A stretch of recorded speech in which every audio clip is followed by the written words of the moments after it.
سلیمان کا۔ آج دعوے دار بہت ہیں ولایت کے، علی کی ولایت کے۔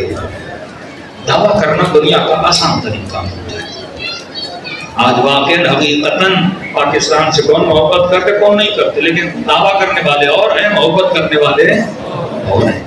دعویٰ کرنا دنیا کا آسان۔ حضرت سلیمان کی خوبی تھی کہ نبی سلیمان حیوانوں سے باتیں کرتے تھے، پودوں سے باتیں کرتے تھے، اور صرف باتیں نہیں کرتے تھے، ان سے عبرت بھی۔ مؤمن وَاعْتَبِرُ يَا أُولِي الْأَلْبَابِ، بچے کو گلی میں لے جا رہے ہو، درخت سے پتا گر رہے، اسے بولو کہ میرے لال اس درخت کو کس نے بنایا ہے، اس پھول کو اتنا خوبصورت کس نے بنایا، اس پھول میں خوشبو کس نے ڈالی، اس کو سوچنے پر مجبور کرو تاکہ اس کا ذہن پروردگار عالم کی طرف فوراً چلا جائے۔ ہمیشہ چیزوں سے ذہن کو خدا کی طرف منتقل کیا کرو۔ حضرت آواز پر پڑھانے بہت کم کر دیے۔ حضرت سلیمان جا رہے تھے، یہ جتنا پلانٹس اور پودوں کا علم ہے نا، یہ بھی کہاں سے ملا؟ حضرت سلیمان سے۔ ایک پودے پہ نگاہ پڑتی تھی، پتے سے پوچھتے تھے کہ بتا تیرا فائدہ کیا ہے، پتا خود بولتا تھا سلیمان مثلاً میں پیٹ کے لیے اچھا ہوں، آنکھوں کے لیے اچھا ہوں، سماعت کے لیے اچھا ہوں۔ پودا بولتا تھا۔ سلیمان اصحاب کو سکھاتے تھے، یہ علم نسل در نسل لوگوں تک پہنچا، یہ پلانٹس کا علم بنا۔ عجیب واقعہ ہے، کہتے ہیں ایک مرتبہ گزر رہے تھے، سلیمان کی نگاہ ایک چڑیا پہ اور ایک چڑے پہ، نر اور مادہ، یہ دونوں آپس میں باتیں کر رہے تھے۔ سلیمان نے ان کی باتیں سنی اور باتیں ایسی تھیں کہ نبی سلیمان رک گئے۔ مسئلہ کیا تھا کہ جو چڑیا تھی اس سے جو چڑا تھا وہ شادی کرنا چاہتا تھا، چڑیا راضی نہیں ہو رہی تھی، چڑا بڑی محنت کر رہا تھا۔ اب یہ سسٹم صرف حیوانوں میں نہیں ہے، انسانوں میں ہر کسی میں۔ نبی سلیمان گزرے، اب یہ اس کو راضی کرنے کے لیے بڑے بڑے دعوے کرنے لگے، دعویٰ۔ اور اس نے ایک دعویٰ ایسا کیا حضرت سلیمان کو غصہ آیا، راضی کر رہا ہے کہ تم مجھ سے شادی کر لے، چڑیا راضی نہیں ہو رہی۔ آخر میں اس نے بولا دیکھ اگر تم مجھ سے شادی کرے گی، میں اپنی چونچ سے سلیمان کے تخت کو اٹھاؤں گا اور سیدھا دریا میں پھینکوں گا۔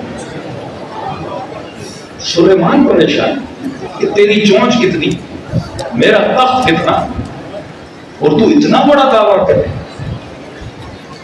بعض اوقات لوگ کرتے ہیں نا ایسے ایسے بڑے بڑے دعوے۔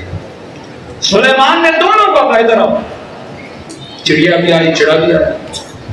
اب میں کیا سن رہا ہوں کہ اگر یہ راضی ہو جائے شادی کے لیے تو کیا کرے گا، میرا تخت اٹھا کے دریا میں پھینکے گا۔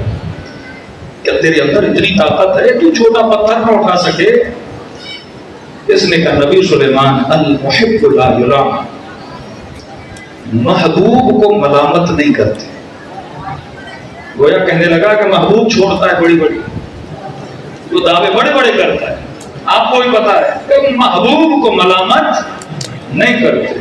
یہ جملہ جب نبی سلیمان نے سنا تو ان کا غصہ تھوڑا ٹھنڈا ہو گیا۔ نبی سلیمان میں محبت کرتا ہوں، محبت میں تو آپ کو پتا ہے بڑی بڑی باتیں، بڑے بڑے دعوے کیے جاتے ہیں۔ نبی سلیمان نے اس کی سفارش کی چڑیا سے کہ جب ایسے بڑے دعوے کر رہا ہے، اتنا بول رہا ہے میرا تخت اٹھائے گا، خود بھی بول رہا ہے، تو چڑیا نے کہا نبی سلیمان ایک نمبر کا جھوٹا ہے، یہ جو دعوے مجھ سے کر رہا ہے اس نے کئی چڑیاں سے دیے ہیں، میں نے کئیوں سے سنا، سب کو کہتا ہے نبی سلیمان کا تخت اٹھا کے پھینک دوں گا، یہ کر دوں گا، وہ کر دوں گا۔ کہا یہ کذاب ہے، وہ مدعی، یہ کیا ہے؟ دعوے دار ہے۔ میرے امام فرماتے ہیں جب یہ جملہ چڑیا سے نبی سلیمان نے سنا کہ وہ مدعی، یہ دعویٰ کر رہا ہے، کہتے ہیں ایک ہفتے تک نبی سلیمان اپنے محل سے باہر نہیں، ایک ہفتے تک زاروں قطار روتے رہے کہ پروردگارا جس طرح وہ دعویٰ کر رہا ہے اور دعوے میں جھوٹا ہے، کہیں ایسے تو نہیں ہم بھی تیری عبودیت کا دعویٰ کر رہے ہیں، واقعاً ہمارے اندر بندگی ہے کہ نہیں؟ ہم کہتے ہیں یا لیتنا کننا معکم فافوز معکم فوزا عظیما۔ مولا حسین اگر کربلا میں ہوتے تو اپنی جانوں کو آپ پہ فدا کرتے، لیکن ایسا تو نہیں، ہم دعویٰ کر رہے ہیں۔ اور جب میدان عمل آئے تو بندہ پیچھے رہتا ہے۔ 9,000 کا لشکر مسلم کے پیچھے تھا۔ کتنے لوگوں کے ساتھ ابن زیاد آیا؟ 17 لوگوں کے ساتھ۔ 9,000 کا لشکر 17,000 بندے لے کر آئے۔ یہ دعوے دار تھے، مدعی تھے، لیکن جب وقت آیا مسلم کو تک و تنہا چھوڑ، 18,000 خط لکھے گئے حسین، مولا آؤ سب کچھ آپ پہ لٹائیں گے، قربان کریں گے۔ آج صرف گھروں میں جا کے 5 منٹ اتنا سوچو، کہیں میں مدعی تو نہیں، کہیں میں دعوے دار تو نہیں، حقیقت میں جو میں کہتا ہوں وہ سچ بھی ہے کہ نہیں ہے، کہ خدا میں تیرا عبد ہوں، واقعہ میں عبد ہوں۔ یہ واقعہ تو سب نے سنا ہے نا، ایک آقا جب غلام کو لے کر آیا، کہ غلام کہاں سو گے؟ کہ مالک جہاں سولا دو۔ کہ کون سے کپڑے پہنو گے؟ کہ مالک جو پہنا ہو۔ کہ صحن میں سو گے، کمرے میں سو گے، اوپر سو گے، زمین پہ سو گے؟ مالک جہاں سو۔ کہ کھانا کیا کھاؤ گے؟ سبزی اچھی لگتی ہے، گوشت؟ کا مالک جو دو گے۔ کہاں سو گے؟ مالک جہاں سلاؤ۔ کیا کھاؤ گے؟ مالک جو کھلاؤ۔ کیا پہنو گے؟ مالک جو پہناؤ۔ جب اس نے یہ بولا نا، اس کا مالک زار و خطا ہونے لگا، کہ میں نے چند پیسوں میں تجھے خریدا ہے، جو میں دوں وہ پہنتا ہے، جو میں دوں وہ کھاتا ہے، جہاں میں بولوں وہاں سوتا ہے، اور وہ خدا جو میرا رب ہے۔ کہ واقعاً یہ بندگی اللہ کے سامنے ہے کہ جیسا رب کہے بندہ ویسی زندگی گزارے۔ 18,000 خط لکھے،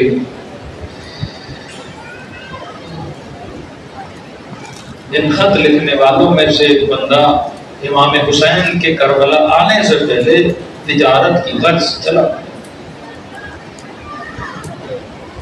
کاروبار میں نقصان ہوا، شاید اس کا قافلہ لوٹا، جو بھی ہوا، کوفے واپس آیا۔ جب واپس آیا تو سب کچھ لوٹا کر واپس آیا۔ گھر گیا، اس کی ایک 4-5 سالہ بچی تھی۔ کوئی سنت جب گھر آؤ تو بچیوں کے لیے کچھ لے کر آؤ، کہتا ہے سب کچھ لوٹا چکا تھا، کچھ لایا نہیں بیٹی کے لیے۔ اسی سوچ میں گھر کی طرف بڑھا کہ اللہ کرے بیٹی سو رہی ہو، دیکھے گی، پوچھے گی بابا لائے کہ نہیں۔ کہتا ہے گھر میں جیسے داخل ہو، گھر کے صحن میں بیوی اور بیٹی نہیں، گویا میرا انتظار کر رہی۔ دوڑی دوڑی آئی اور ننھی سی بچی میرے سینے سے لپٹ گئی۔ میں اس خوف میں تھا، پوچھے گی کہ بابا جو بولا تھا وہ لائے کہ نہیں، لیکن بچی نے یہ نہیں پوچھا۔ پہلا سوال یہ کیا کہ بابا کربلا گئے کہ نہیں؟ پریشان ہو۔ بیوی کو کہا کیا کہہ رہی ہے بیٹی؟ کہنے لگی شوہر کچھ کما کے لائے ہو کہ نہیں؟ گھروں میں فاقے پڑے، کا بہت نقصان ہوا، کا کھانے کے لیے اب نہ آتا ہے نہ جو ہے، کچھ بھی نہیں۔ کہ یہ بیٹی کیا کہہ رہی ہے؟ کہ پورے شہر میں اعلان ہوا ہے، کچھ باغیوں کا لشکر ہے، جو بھی جائے گا تلوار کے وزن کے برابر چاندی ملے گی، سونا ملے گا، اگر کچھ کما کر نہیں لائے تو جلدی جا۔ گھر میں فاقے پڑے، کہتا ہے بس پانی پیا، تھوڑا وقت لیا، گھوڑے پہ سوار ہوا اور پوچھتے پوچھتے کربلا کے میدان میں پہنچا۔ ایک بات یاد رکھو کہ خیموں کو لوٹا کیوں گیا تھا؟ شروع میں جو لشکر کربلا گئے ان کو سونے اور چاندی کے وزن کے برابر سکے دیے گئے۔ آخر میں جو لوگ کربلا دیکھا دیکھی میں جو جانے لگے، انہوں نے ابن زیاد کو کہا ابن زیاد ہمیں بھی دے۔ ابن زیاد نے کہا جتنا پیسہ تھا، سونا تھا، چاندی تھا، میں نے پہلے والوں کو دے دیا، اب خزانے میں ایک سکہ بھی نہیں۔ پھر کہا میں صرف تجھے آنے جانے کا کرایہ دوں گا، کرایے کا مطلب تمہارے گھوڑوں کا جو چارہ ہے وہ دوں گا۔ کربلا کا فاصلہ کتنا ہے آپ کو پتا ہے کوفے سے؟ کہا صرف گھوڑے جو چارہ کھاتے ہیں وہ دوں گا، جانا ہے تو جاؤ، لشکر بہت ہے، نہیں بھی جانا تو نہ جاؤ۔ انہوں نے کہا ابن زیاد پھر ہمیں کیا ملے گا؟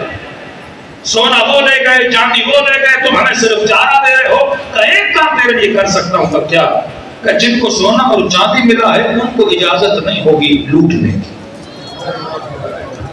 تمہیں کیونکہ کچھ بھی نہیں ملا، جو کچھ تجھے ملے، کیونکہ میں نے سنا ہے حسین اہل و عیال کے ساتھ آئے، جو کچھ ملے۔ تبھی یہ وہ طبقہ تھا جنہوں نے خیموں پہ حملہ کیا کہ بی بی فرماتی ہیں لوٹ بھی رہے تھے، رو بھی رہے تھے۔ کہا لوٹ بھی رہے ہو، رو بھی رہے ہو، کہ ہم نہیں لوٹیں گے، کوئی اور لوٹے گا۔ کہتا جیسے میں کربلا پہنچا لاشیں بکھری ہوئی تھی، ہجوم لشکر میں، لشکر کے بیچ میں ایک بندہ تھا جو گھٹنوں کے بل کھڑا تھا۔ کہ دور سے کوئی نیزہ مارتا تھا، کوئی تیر مارتا تھا، کوئی تلوار مارتا تھا، کہتے جسے کچھ بھی نہیں ملا نا وہ پتھر اٹھا کے دور سے اسے مارتا تھا اور فریادیں کرتے تھے باقی ہے مارو۔ کہتا میں نے کہا میں پیچھے کیوں رہوں، امیر سے کچھ لینا بھی ہے۔ میں بھی اس بھیڑ کو توڑتا توڑتا آگے بڑھا اور پتھر لیا، جب مارنے لگا نا میری نگاہ اس کے چہرے پہ پڑ گئی، کیا دیکھا؟ ہاتھوں پہ سجدے کا نشان ہے۔ کہتے فوراً اپنے نفس کو متوجہ کیا، ارے یہ کیسا باغی ہے جس کے ماتھے پہ سجدوں کے نشان ہیں، کہیں ایسا تو نہیں تو کسی غلط کو پتھر مار رہا ہے، قیامت نہ خراب کرے اپنی۔ کہتا تھوڑے تھوڑے قدم آگے بڑھا تاکہ اس سے پوچھوں ہے کون، کہاں سے آیا ہے، یہ لوگ اسے مار کیوں رہے ہیں، اس نے دین سے کون سی بغاوت کی ہے۔ اب جاننے کے لیے کہ واقعاً دین سے نکل چکا ہے کہ نہیں، مسلمان کی پہچان یہ ہوتی تھی کہ لوگ سلام کرتے تھے، اگر جواب دے تو سمجھتے تھے کہ مسلمان ہے۔ کہتا میں آگے بڑھا، میں نے کہا السلام علیکم ایھا الشیخ الکبیر، اے بوڑھے، اے بزرگ، تجھ پر میرا سلام۔ اس نے سر اٹھا کے کہا وعلیک السلام، تجھ پر بھی میرا سلام ہو۔ تو ہے کون جس نے آج مجھے سلام کیا؟ آج تک سوچا زیارت عاشورہ میں امام کو سو سلام کیوں ہے؟ امام زین العابدین فرماتے ہیں عاشورہ کے دن میرا بابا حسین ترس گیا تھا، کوئی میرے بابا کو سلام کرے۔ کہتے تھے یہ مسلمان نہیں ہے، اس سے سلام نہ کرنا۔ تبھی فرمایا جب عاشورہ آئے نا 100 بار میرے بابا کو سلام کیا۔ میں نے کہا کیوں؟ مسلمان کو سلام نہیں کرتا؟ کہا کرتا ہے پر آج کسی نے مجھے مسلمان سمجھا نہیں ہے۔ میں نے کہا کہ آپ ہو کون جسے یہ فوج باقی بول رہی ہے؟ کہ عجیب ہو، خط بھی خود لکھتے ہو، بلاتے بھی خود ہو، پوچھ بھی خود رہے ہو کہ میں کون ہوں۔ میں نے کہا کون سا خط؟ کہ تو نے حسین کو خط نہیں لکھا تھا۔ لکھا تھا لیکن آپ کا حسین سے کیا جائے گا، حسین کو دیکھ بھی رہے ہو، پہچان بھی نہیں رہے۔ خدا کی قسم 5 منٹ کے لیے تصور کرو کہ پوری زندگی امام زمانہ کا انتظار کرو، ایک دن اپنے مولا کو پتھر مارنے جاؤ، کیا گزرتی ہے انسان پہ۔ کہتا ہے وجود پہ لرزہ طاری ہوا، فوراً قدموں پہ گرا۔ میں نے کہا مولا واللہ پتا نہیں تھا کہ آپ حسین ہو۔ مولا میں تجارت پہ کیا تھا، واپس آیا، کسی نے کہا باغیوں کا ٹولہ ہے۔ مولا خاک ہو میرے منہ پہ اگر میں اپنے حسین کو پتھر ماروں۔ زار و قطار ہونے لگا، تلوار نجام سے نکالی۔ مولا جب تک زندہ ہوں آپ کو ہاتھ بھی آنے نہیں دوں گا۔ امام حسین نے فرمایا جتنا جلدی ہو سکے کربلا سے نکل جاؤ۔ کہ مولا اس حال میں آپ کو چھوڑ کے کیسے جاؤں؟ کہ حکم امام ہے نکل جا کربلا سے۔ کہ مولا جلدی کیا ہے؟ پر میں ابھی میں آواز دوں گا حل من ناصر ینصرنا، اگر آواز سن لے اور حسین کی مدد کو نہیں آئے تو جہنمی بن جاؤ گے۔ میں نہیں چاہتا تو یہ آواز سنے، تیرا نام شہداء میں نہیں ہے، جتنا جلدی ہو سکے۔ کسی نے کہا حسین اتنا اصرار کیوں کر رہے تھے؟ کہا حسین چاہتے تھے جب یہ قافلہ بازاروں میں پہنچے کوئی تو ہو نا حسین کا چاہنے والا جو بچی کے لیے پانی لائے، کوئی تو ہو جو بیویوں کے لیے چادریں لائے۔ حکم امام تھا کہ میرا حکم ہے چلا جا۔ کہتا روتا ہوا یہ حسین سے تھوڑا دور ہوا ہی تھا کہ پیچھے سے پھر آواز آئی ذرا میرے قریب آ۔ دوڑا گیا، شاید حسین نے اس میں جہاد دیا کہ مولا جان قربان کروں گا، اس کے لیے نہیں بلایا۔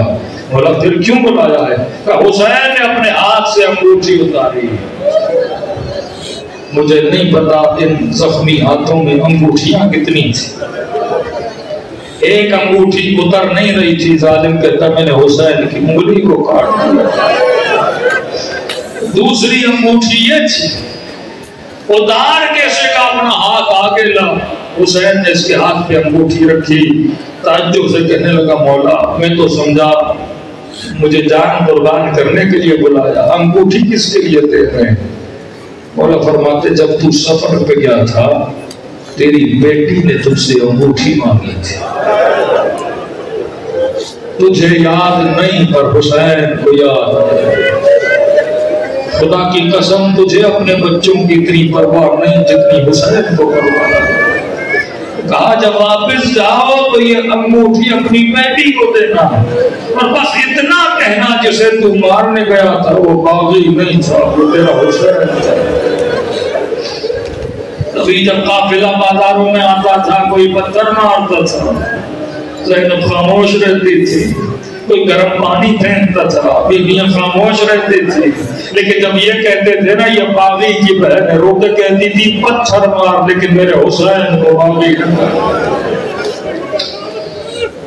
اتنی پرواہ ہمیں بھی اپنے بچوں کی نہیں جتنی اہل بیت کو۔ یہ اس حسین کا فرش عزا ہے کہ مومن دنیا گزرنے کا نام ہے، موت ایک حقیقت ہے جو ہر انسان کو آنی ہے۔ من ثقلت موازینہ فہو فی عیشۃ راضیہ، جس کا وزن زیادہ ہوگا اعمال کا وزن وہ قیامت میں عیش کرے گا۔ فرمایا اپنے آخرت کے وزن کو بڑھاؤ۔